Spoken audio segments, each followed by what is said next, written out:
तुम्हाला सुद्धा हॉटेलमधला मसाला डोसा खूप आवडतो का? आता यासाठी हॉटेलमध्ये कशाला जायचं? आता आपण या मसाला डोशासाठी जी चटणी बनवतात ती आपण घरीच बनवूयात आणि लागते सुद्धा अगदी खूप छान बरं का, हॉटेलपेक्षा सुद्धा भारी आणि बनवायला सुद्धा तितकीच सोपी आहे.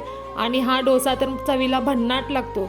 चला तर मग ही मसाला डोशाला लावायची चटणी कशी बनवायची ते पाहूयात. तर गॅसवरती कढई ठेवलेली आहे, 2 चमचे तेल टाकलेलं आहे. आता त्याच्यामध्ये अर्धा चमचा जिरं टाकलेलं आहे, 4 चमचे चणा डाळ आणि 1-2 चमचे उडीद डाळ टाकलेली आहे. ती व्यवस्थित फ्राय करून घ्यायची आहेत.